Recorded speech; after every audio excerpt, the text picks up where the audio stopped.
propose que maintenant nous puissions, après avoir vu les annonces, réfléchir autour de la parole de Dieu, autour d'un thème, autour d'un titre qui est assez évocateur, puisque le titre c'est Aïe, j'ai mal.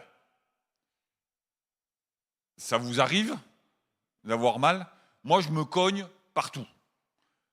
J'ai cette tendance, peut-être parce que je vais trop vite, mais je me cogne assez régulièrement. Ça fait partie de ma vie, c'est comme ça. Je suis maladroit. Et voilà, j'ai des bleus à peu près partout et assez fréquemment.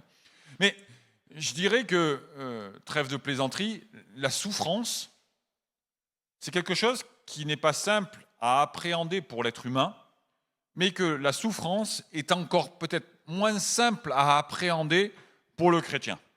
Parce qu'il y a comme cette dissonance cognitive qui se produit, il y a comme cette incongruité, il y a comme cette incohérence qui se produit et que l'on a du mal à accepter dans notre tête. Comment est-ce que moi qui suis chrétien, moi qui suis un enfant de Dieu, je peux encore souffrir?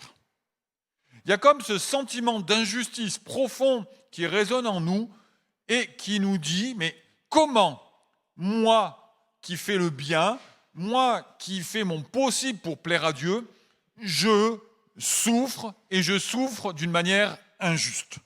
La souffrance produit très souvent cette notion d'injustice et l'injustice produit ce sentiment de colère.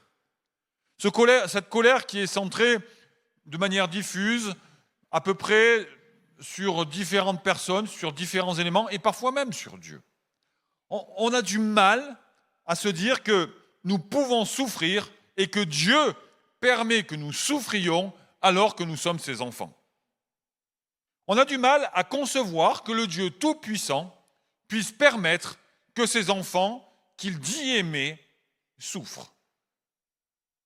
Et pourtant, quand on regarde les Écritures, on s'aperçoit que tous les hommes de Dieu, à un moment ou à un autre de leur vie, ont connu la souffrance. Aucun n'y a échappé. On commence par Adam et Ève, qui ont perdu un enfant, Abel, extrêmement tôt. On peut passer par David, qui a connu la trahison, qui a connu l'abandon. On parlera tout à l'heure de Moïse, qui a eu des tourments intérieurs juste dingues.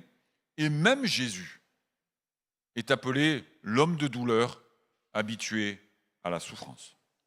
C'est-à-dire que d'un côté de notre cerveau, on se dit, mais c'est pas normal que je souffre. Et d'un autre côté, il y a la réalité biblique qui nous dit, mais la souffrance, elle concerne tous les hommes de Dieu. Il y a autre chose qui se produit, c'est que quelque part, on se dit, mais le chrétien, en fait, c'est comme s'il y avait cette image d'Épinal, un petit peu, le chrétien, il souffre plus, il doit souffrir plus que les autres. Et ça, c'est à contrario, c'est comme si on essayait de justifier le fait que l'on souffre. On essaie de rattacher la souffrance à une forme d'élément de sanctification. Mais la réalité, c'est que la souffrance, la plupart de nos souffrances ne sont pas liées à notre statut de chrétien, mais la plupart de nos souffrances sont liées à notre statut d'humain.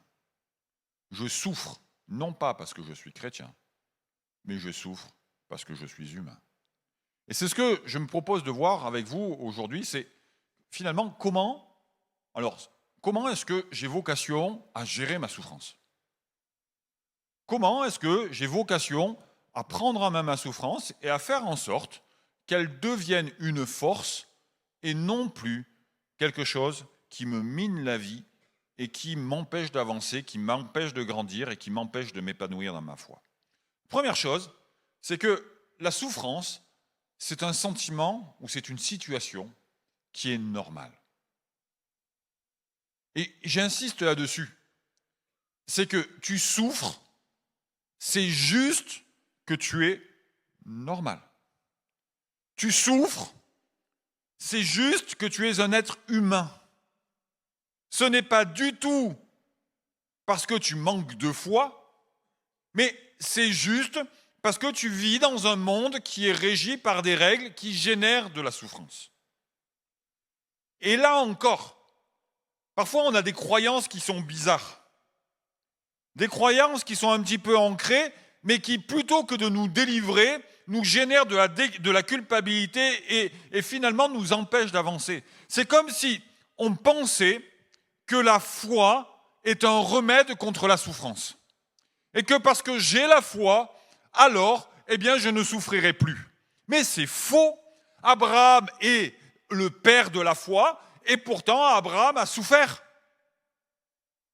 Jésus est le Fils de Dieu, et pourtant il a souffert. Est-ce que quelqu'un parmi nous peut avoir plus de foi que Jésus? Non. Et à un moment donné, Jésus, il dira au Père la chose suivante, il dira, alors qu'il est à Gethsémani, il dira, mais est-ce qu'il est possible que cette coupe s'éloigne de moi? Jésus veut fuir la souffrance. Il avait la possibilité de le faire. Mais il va dire, non, non pas ma volonté, Père, mais ta volonté. Et Jésus aurait eu la possibilité de s'échapper de la souffrance, mais il ne l'a pas fait.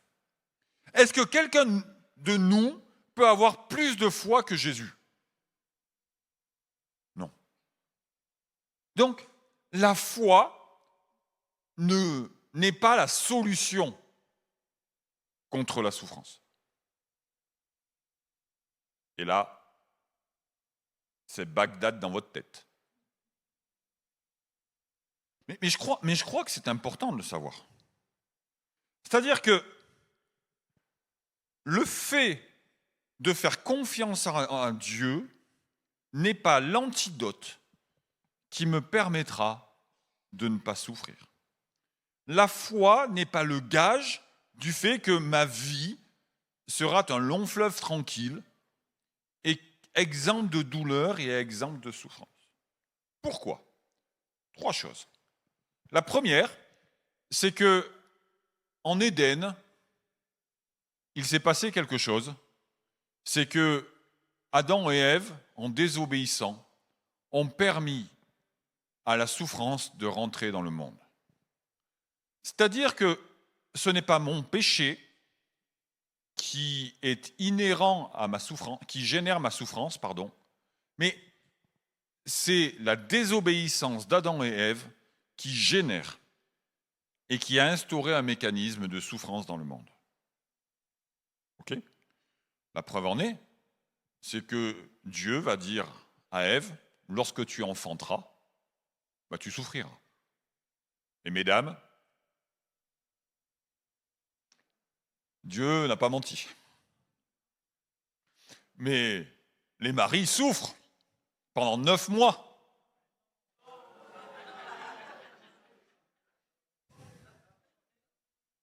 Jérémie confirme. Jérémie valide. Donc, la souffrance est largement partagée, vous le concédez toutes et tous. Merci. Et il y a un mécanisme qui est rentré dans le monde et qui fait que, d'une manière automatique, lorsqu'un enfant naît, cela commence déjà par de la souffrance.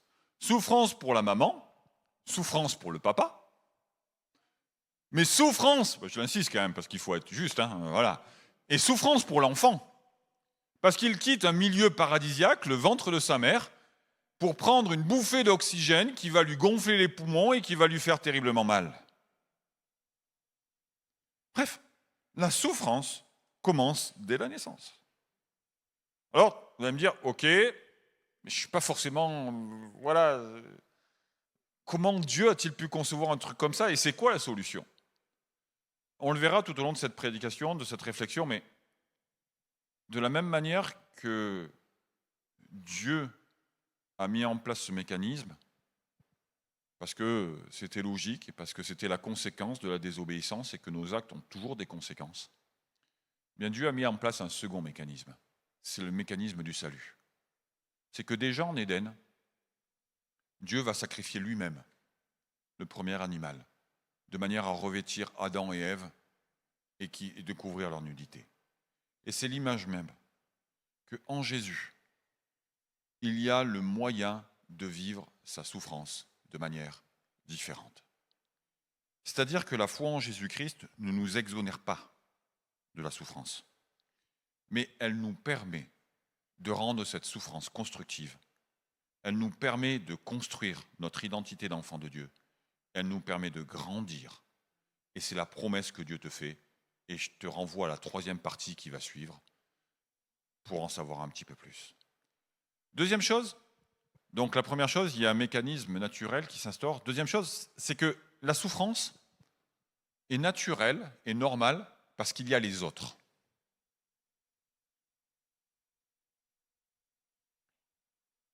Je ne vis pas seul dans le monde. Je me trompe ? Le fait même de m'avoir comme pasteur est un sujet de souffrance pour vous. Oh, vous êtes mignons. Il y en a que 2 qui ont dit non, hein, mais bon, je dis ça, je dis rien. Les autres ont dit amen, mais bon. Mais l'autre me pose un problème. L'autre me génère des problèmes automatiquement. N'allez pas voir plus loin que votre couple. J'aime ma femme profondément, mais parfois, elle peut devenir un sujet de souffrance pour moi. Lorsqu'elle me crie dessus parce que je laisse tout traîner. Le fait qu'elle mette en lumière quelque chose qui est vrai, qui est désagréable et qui vient me toucher dans mon ego, génère en moi un sujet de souffrance. On est OK ? C'est-à-dire que l'autre me renvoie à ce que je ne suis pas, ou plutôt me renvoie à ce que je suis au côté sombre de ma vie.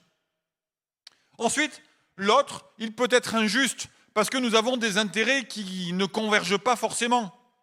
Et donc, parce que lui veut du blanc et que moi je veux du noir, alors, parfois, c'est un petit peu tendu, et c'est vrai dans les couples, mais c'est vrai dans toutes nos relations sociales. Et puis, l'autre, il peut être méchant, il peut y avoir des personnes qui sont toxiques, il peut y avoir des personnes qui sont injustes, il peut y avoir des personnes qui sont méchantes. Et je suis obligé de les côtoyer parce que je suis un animal social, parce que j'ai besoin de vivre en société, et parce qu'il y a besoin d'interaction et que ça fait partie de la vie, quoi. Mais l'autre me génère de la souffrance. L'autre me génère de la douleur, sans même qu'il s'en rende compte. Et je ne peux pas y échapper. Parce que je ne peux pas vivre en ermite et que ce n'est pas la volonté de Dieu. Je vous rappelle que Dieu désire que nous soyons le sel de la terre. Et être le sel de la terre, c'est être au milieu de la société. C'est être en contact avec d'autres personnes. Parce que si je ne suis pas le sel de la terre, si je reste dans ma salière, alors je passe à côté de ma vocation. Donc oui, l'autre me pose un problème. Et l'autre est générateur de souffrance. Mais grâce à Dieu, l'autre peut être également générateur de vie, d'amour et de paix. Et je bénis Dieu pour toutes les personnes qui m'entourent et qui, à un moment donné, m'ont donné l'amour qui a permis de me construire. Et je crois que l'une des plus grandes forces qui soit pour l'être humain, et qui soit notamment pour l'enfant de Dieu, c'est d'être capable d'avoir les yeux grands ouverts sur les personnes qui nous font du bien et non pas sur les personnes qui nous font du mal. Si je ne regarde qu'à la souffrance que ma femme peut me produire parce qu'elle me renvoie ce que je ne suis pas, alors je me barre. Mais à partir du moment où je regarde à tout le bien qu'elle me donne, aux soins qu'elle prend de moi, à sa patience à mon égard, vous lui répétez ça, je vous trucide. Ce que l'on dit ici est confidentiel. D'accord ? Comment ça ? Alors, je reste avec elle et je fais grandir notre couple. Bref, qu'est-ce que je choisis de regarder ? Autour de moi, il y a toutes sortes de personnes qui peuvent me faire du mal. Mais Dieu, dans sa bonté, a placé à nos côtés des hommes et des femmes qui nous béniront, sans même qu'ils le sachent. Et je crois que tous les jours, à tes côtés, Dieu place des hommes et des femmes qui te béniront. Ce collègue de travail qui t'amènera un café alors que tu ne lui as rien demandé et que tu arrives au boulot, la tête dans le sac, là, et là, attends, bouge pas, je t'emmène un café. Oh, Mais t'es un ange, quoi. Cette personne qui, dans le RER, se lèvera pour vous laisser la place. Merci, mon Dieu, quoi. Cette personne qui vous donnera une parole d'encouragement, une parole bienveillante, et qui, quelque part, eh bien, vous dira, mais ouais, t'as de la valeur pour moi, t'es importante. Et ça construit, quoi, ça fait du bien. Oui, l'autre peut être un enfer. Oui, l'autre peut être un sujet de souffrance. Mais à côté de nous, Dieu, eh bien, a mis des hommes et des femmes qui nous feront du bien. Et c'est eux c'est de ces personnes-là, c'est ces personnes-là que je choisis et sur lesquelles je veux m'appuyer pour construire ma vie. Et d'ailleurs, une personne peut être très ambivalente. Un jour, elle peut nous faire du bien, et l'autre jour, nous faire du mal. Qu'est-ce que je choisis de garder? C'est un état de cœur aussi, quoi. C'est un état de cœur. Troisième chose, c'est que l'enfer, ça peut être moi. Tout à l'heure, je parlais de Moïse. Et c'est normal que je souffre parce que, et on va se le dire, hein, qu'est-ce que je suis compliqué.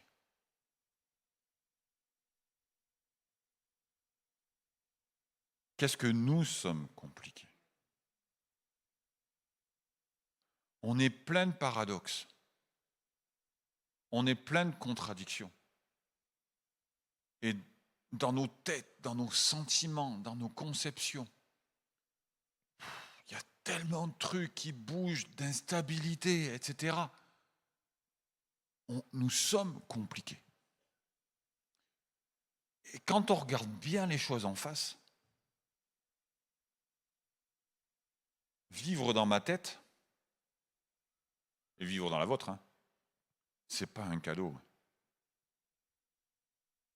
Et quand on les regarde encore un petit peu plus en face, on se rend compte que le principal problème, c'est pas les autres, c'est pas Dieu, c'est même pas le mécanisme du péché, mais c'est tous les tiraillements intérieurs qui peuvent être les miens. Moïse. J'ai pas le temps pour évoquer tous les tiraillements intérieurs que Moïse a pu avoir.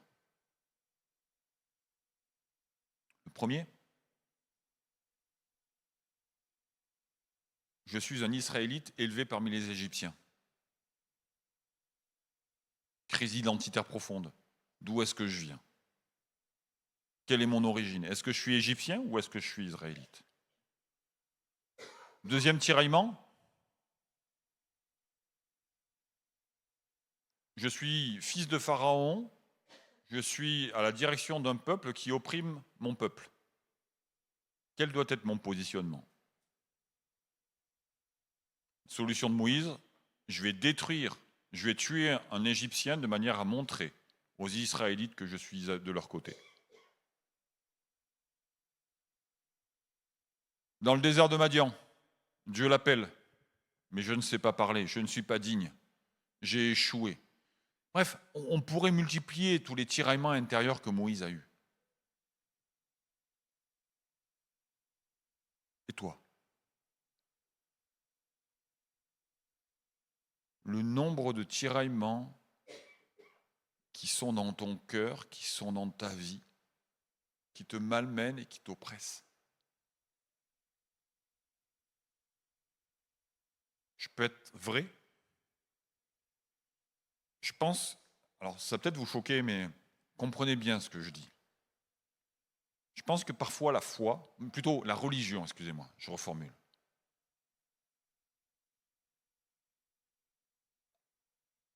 génère plus de tiraillements qu'elle n'apporte de solutions. Qui parmi nous ne s'est jamais demandé, mais qu'est-ce que je dois faire, quoi, en tant que chrétien?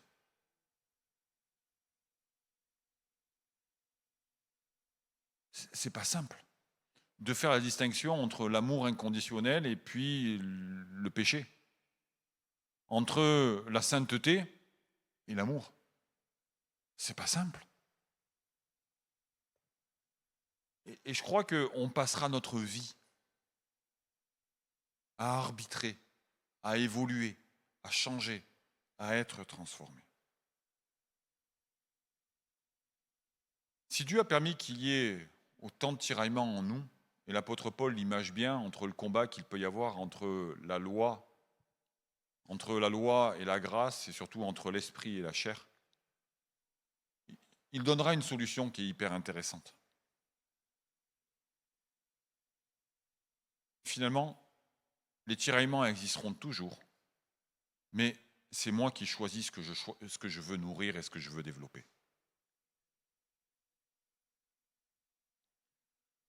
Je dis souvent, mais nous avons deux moteurs dans la vie. J'ai le moteur de l'amour et j'ai le moteur de la peur. Toutes mes décisions sont guidées par ces deux moteurs-là. Qu'est-ce que je choisis? Je choisis de nourrir le moteur de l'amour parfait qui bannit la crainte, ou bien je choisis de nourrir le moteur de la peur qui ne fait pas confiance. Le moteur de la peur qui verrouille, qui m'oblige à maîtriser, qui m'oblige à contrôler et qui me tient dans une forme de dépendance et qui m'empêche de lâcher prise. Je pense que la voie du milieu, elle est compliquée à trouver. Mais l'une des solutions que Dieu nous donne, c'est juste la foi, c'est-à-dire la confiance en lui.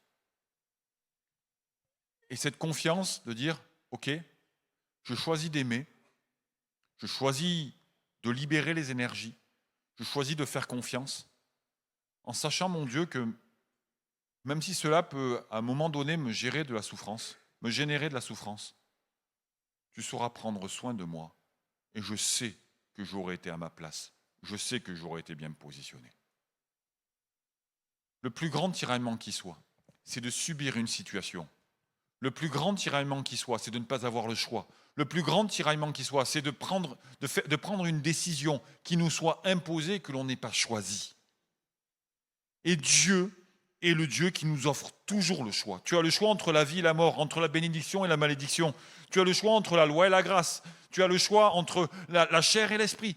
Dieu nous donne le choix. Et un jour, quelqu'un m'a donné une parole que je n'oublierai jamais, alors que je lui demandais, mais c'est quoi une bonne décision? Et cette personne, elle m'a répondu la chose suivante. Elle m'a répondu qu'une bonne décision, c'est une décision que l'on est capable d'assumer. Et je crois sincèrement que pour lutter contre tous nos tiraillements intérieurs, on peut se poser cette première question. 1. Est-ce que c'est la peur ou est-ce que c'est l'amour qui m'anime? 2. Est-ce que je serai capable d'assumer cette situation ou pas? 3. Est-ce que mon choix vient de moi ou alors est-ce qu'il m'est dicté par quelqu'un d'autre ou par une croyance intérieure qui n'a pas vocation à être?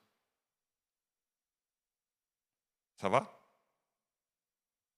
Si vous n'avez pas tout retenu, je vous invite à réécouter cette partie parce qu'à mon avis, il y a du vrai fond pour vous aider à gérer vos tiraillements intérieurs. Première partie, la souffrance, c'est normal. Parce qu'il y a eu Éden, parce qu'il y a les autres, et parce qu'il y a moi. Deuxième chose, c'est que quel doit être le positionnement du chrétien face à la souffrance? Alors là, j'aimerais évoquer 3 types de souffrance. Premièrement, la souffrance physique, qui a une conséquence terrible, c'est que la souffrance physique coupe, isole. La souffrance physique a comme conséquence qu'elle génère un repli. Et pas simplement un repli physique, mais un repli intérieur où on se dit que personne ne peut comprendre ce que nous vivons. Et c'est très vrai, parce que chaque souffrance est profondément unique.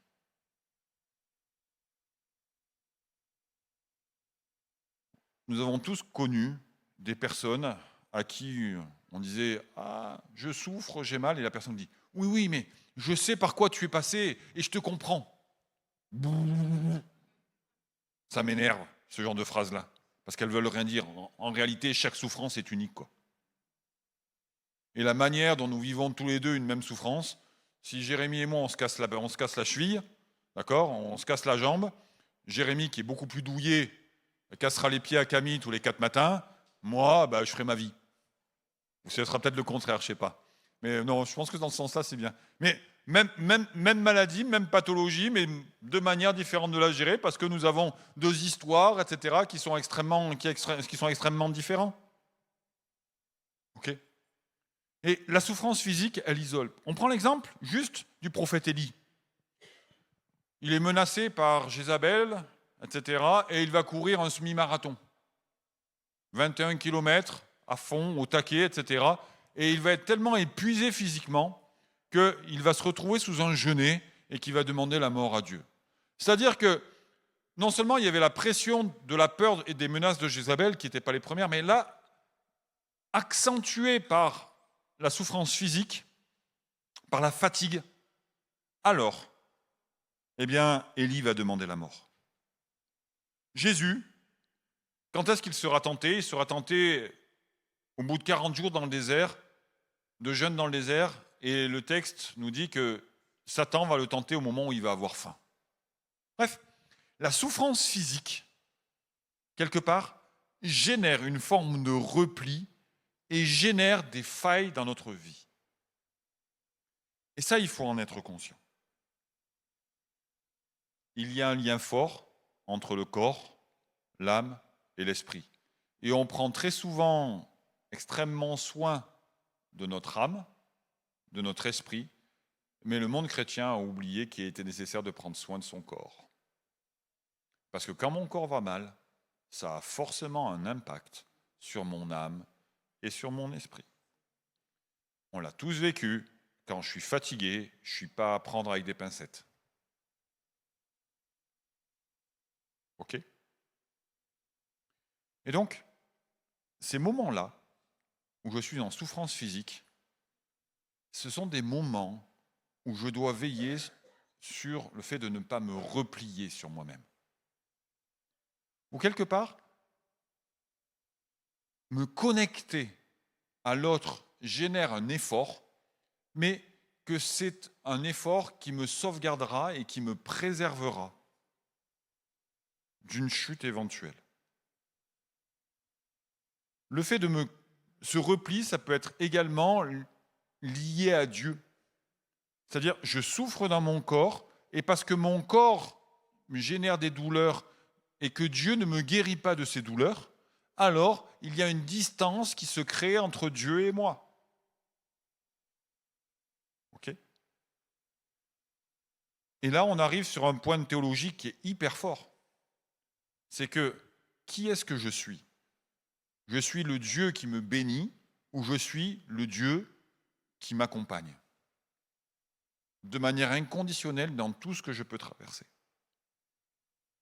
Je crois que l'un des signes de notre maturité, c'est que, en réalité, je dois apprendre à suivre non pas le Dieu qui me bénit, mais que je dois apprendre à suivre le Dieu qui m'accompagne.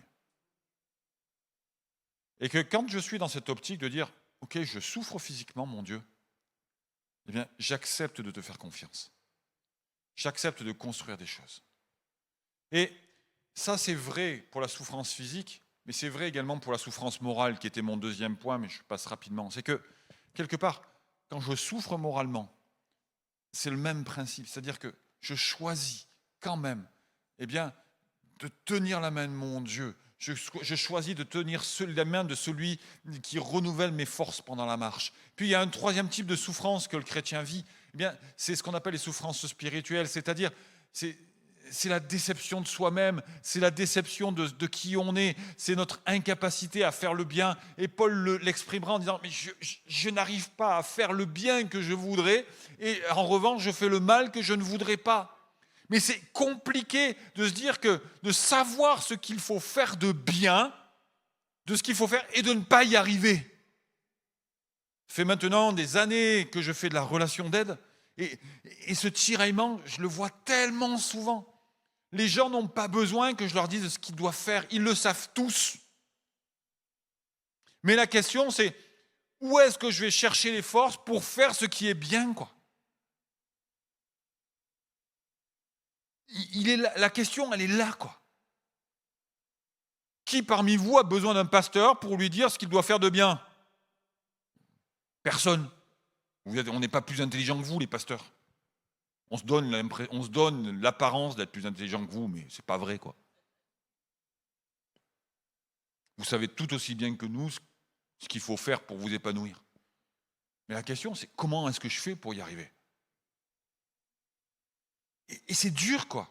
Quand on se trouve en face de ce mur où on est incapable de faire le bien, où on est incapable de bénir, où on est incapable d'aimer, où on est incapable de faire le pas qui nous permettrait de passer de l'autre bord, de l'autre côté. C'est hyper compliqué. Et il y a tellement de culpabilité à ce moment-là. La lutte intérieure, elle est tellement forte, le tiraillement, il est tellement fort que ça devient un enfer, quoi, dans notre tête. Et qu'on a envie de tout abandonner tellement la montagne nous paraît élevée, tellement le challenge nous paraît au-dessus de nos forces. Et j'aimerais te dire que toutes tes sources sont en Dieu. J'aimerais te dire que quand tu ne te crois pas capable, quand tu ne te sens pas à la hauteur, quand tu sais ce qu'il faut faire et que tu n'y arrives pas, alors, dis-toi bien une chose, c'est que Dieu t'accepte même avec ça. C'est que Dieu t'aime même avec ça. Lorsque tu sais absolument, ce qui est nécessaire de faire et que tu n'y arrives pas, c'est pas grave, quoi. Continue à venir dans les bras de ton Père, continue à parler à Dieu. Dieu t'aime d'une manière inconditionnelle. Que tu arrives ou que tu n'y arrives pas, c'est pas grave. Mais continue, accroche-toi à lui. Et lui, il te donnera l'énergie, il te donnera les solutions, il te dira comment faire. Il te montrera la route. Parce que la sagesse de Dieu, elle est infiniment variée. Elle va tellement plus loin que ce que tu es. Elle va tellement plus loin que ce que tu peux imaginer. Dieu te donnera des personnes sur lesquelles t'appuyer. Dieu te protégera. Dieu te donnera de l'énergie, Dieu te donnera de la sagesse, Dieu te donnera une parole qui te donnera une solution. Mais continue à t'accrocher. Continue à t'accrocher. La vie est tellement compliquée. Et nous le sommes également.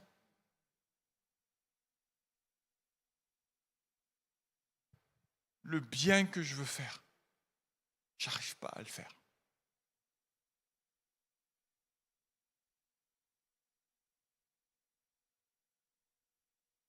J'aimerais aimer ma belle-mère. Bon, ça va, je progresse. Je l'aime très fort, ma belle-mère. Belle maman, tu m'écouteras ce soir, je t'aime très fort. Ça vous parle, ça?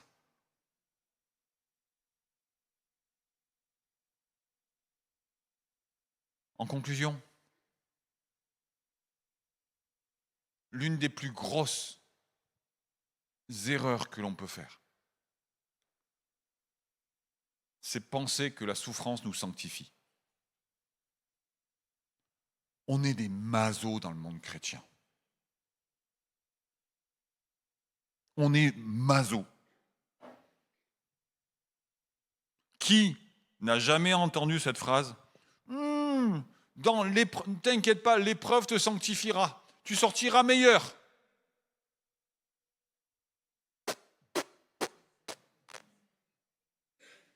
La seule chose que l'épreuve, la souffrance génère, c'est la souffrance. Je vous donne un coup de pied au derrière, ça vous fera mal. En revanche, là où la souffrance produit du fruit, c'est à partir du moment où je la gère avec Dieu. Quelle est mon attitude dans la souffrance? Quelle est mon attitude face à la souffrance? C'est cette question qui déterminera le fait de savoir si je grandirai dans la souffrance. Plutôt, j'aime pas ce terme de sanctifier ou de changer, ou d'évoluer. Mais la question, c'est de savoir qu'est-ce qui va changer en moi suite à la souffrance? Est-ce que cette souffrance va générer un changement de destruction ou est-ce que cette souffrance va générer un changement d'épanouissement? ou un changement de transformation. Vous comprenez la différence? Mais la souffrance en elle-même n'a jamais sanctifié personne. La seule chose que la souffrance fait, c'est qu'elle me fait souffrir. Et c'est pas la peine de dire à quelqu'un qui souffre, « Ah, mais t'inquiète pas, hein, Dieu est en train de te sanctifier. » Peanuts. Mensonge.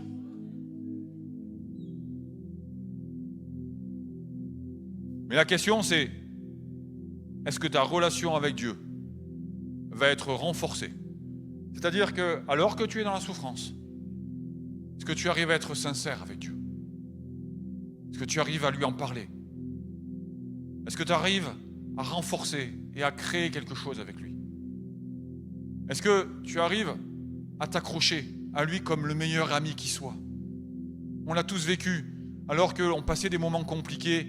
À un moment donné, il y a des personnes qui ont débarqué dans notre vie, et puis, elles ont été importantes pour nous. Et qu'est-ce qui s'est passé? Parce qu'elles ont été importantes à ce moment-là. Alors elles sont devenues des amies, et nos relations avec elles se sont renforcées. Eh bien, c'est la même chose avec Dieu. Au milieu de la souffrance, est-ce que tu considères Dieu comme un ami et tu vis la souffrance avec Dieu comme avec le meilleur des amis, à qui tu peux tout dire, devant lequel tu peux pleurer, près duquel tu peux te révolter? Parce que la souffrance est génératrice de changements, soit positifs, soit négatifs. Et dans mon ministère, j'ai vu les deux. Une même souffrance. Soit les familles ont volé en éclats, soit au contraire, elles se sont réconfortées, elles se sont fortifiées. Soit la foi a volé en éclats, soit au contraire, il y a quelque chose qui s'est produit, il y a quelque chose qui s'est passé. Tu passes par la souffrance. C'est normal. On y passe tous. La question, c'est comment tu la vis avec Dieu. Quel est ton rapport avec Dieu dans cette souffrance? Je ne te demande pas si tu continues à venir à l'église, hein. Mais je te demande juste si tu traverses cette souffrance avec Jésus, ton meilleur ami. Simplement ça. Et j'ai juste une promesse à te faire. C'est que ton meilleur ami, il sera toujours avec toi. C'est qu'il aura toujours des paroles pour toi. Il aura toujours une main qui te soutiendra. Il aura toujours une épaule qui sera prête à accueillir ta tête. Il aura toujours les mains qui seront prêtes à essuyer tes larmes. Il sera là. Simplement. Parce que c'est le meilleur des amis. Parce que c'est le meilleur des amis, simplement. Et qui ne te trahira jamais. Sa présence est là. Juste ça. Comprenez bien la dernière phrase que je vais dire. Souffre avec Jésus. Souffre pas seul. Et souffre avec Jésus. Je regarde la montagne qui est devant moi. Ok. Mais je vais regarder au-dessus de la montagne, là où mon ami se trouve. Que Dieu te bénisse et qu'il te fasse du bien. On peut se lever à notre place, vivre un temps de louange, à se connecter à Dieu, se connecter à notre ami, à celui qui nous accompagne, à celui qui t'accompagne dans ta souffrance, à celui qui t'accompagne dans ta douleur, à celui qui t'accompagne dans ta peine, à celui qui t'accompagne dans tes doutes, à celui qui t'accompagne dans ton désarroi, à celui qui t'accompagne dans tes tiraillements intérieurs, à celui qui t'accompagne dans tout ce que tu n'aimes pas chez toi, à celui qui t'accompagne dans tout ce que tu ne comprends pas. Juste cherche juste l'ami qui est là, pas l'ami qui va te guérir de ta souffrance, pas l'ami qui va enlever la souffrance. Il le fera à un moment ou à un autre, d'une manière ou une autre. Mais là, aujourd'hui, cherche juste l'ami à qui tu vas tenir la main et qui va t'accompagner. Juste ça. C'est tout ce qui compte. C'est tout ce qui est important. Juste ça maintenant. Seigneur, je te bénis parce que tu es le meilleur ami qui soit. Il y a tellement de trucs qu'on ne comprend pas dans la vie. Il y a tellement de trucs qu'on ne comprend pas en nous. Il y a tellement de trucs qui nous surprennent, qui nous dégoûtent, qui nous posent problème. Il y a tellement de choses qui sont devant nous là, et qui sont générateurs de souffrance, de questionnement, d'incompréhension, d'injustice. Seigneur, la liste est trop longue, mais ceux sur lesquels nous voulons fixer nos regards, eh bien, c'est sur le fait que toi, eh bien, tu es notre ami. Tu es celui qui nous accompagne au milieu de tout ça. Et c'est notre grand privilège à nous d'enfants de Dieu. Eh bien, c'est de pouvoir affronter tout ça avec celui qui est à nos côtés, avec celui qui nous connaît, avec celui qui nous accepte, avec celui qui nous aime, avec celui qui est notre force, avec celui qui nous renouvelle nos forces, avec celui qui est l'auteur de notre foi et qui en est le rémunérateur. Et nous prions ensemble les uns pour les autres. Seigneur, nous prions pour nos frères et sœurs, pour nos amis qui sont dans la souffrance. Je prie qu'à l'instant même, Seigneur, eh bien, tu manifestes ton affection, qu'au travers de la paix que tu donnes, qu'au travers de la présence que tu donnes, qu'au travers simplement du fait, eh bien, que tu te manifestes par des vagues d'amour dans un cœur et dans une vie. Seigneur mon Dieu, eh bien tu règles quelque chose. Je prie, Seigneur mon Dieu, pour mon frère et ma sœur qui souffrent, afin, Seigneur mon Dieu, que ce temps soit comme un baume, que cette réflexion soit comme un baume. Seigneur mon Dieu, que ce sentiment de solitude qui prend son cœur, qui prend son âme et qui prend ses tripes, Seigneur mon Dieu, eh bien puisse être balayé dans le nom de Jésus. Je prie pour que chacun de nous nous sentions accompagnés par le meilleur des amis qui soit. Que ton nom soit glorifié, Jésus. Amen. Merci de nous avoir suivis. Si tu as apprécié être avec nous, n'oublie pas de liker et de partager sur les réseaux. Nous proposons chaque dimanche 2 célébrations. Viens nous rejoindre, nous serons heureux de t'accueillir. À la Pépinière, tous les âges sont représentés. Viens booster ta foi au contact de ta génération. Besoin d'un rendez-vous ? Nos pasteurs se tiennent à ta disposition. N'hésite pas à les contacter. Si tu as des questions sur la foi ou sur la Bible, tu peux en discuter avec notre équipe pastorale. Inscris-toi dès maintenant. Tu peux suivre nos prédications, posts et actualités sur les réseaux. N'oublie pas de visiter notre site internet. Tu veux t'intégrer et nous connaître un peu plus ? Télécharge dès maintenant notre application et reste connecté. À bientôt, à la Pépinière.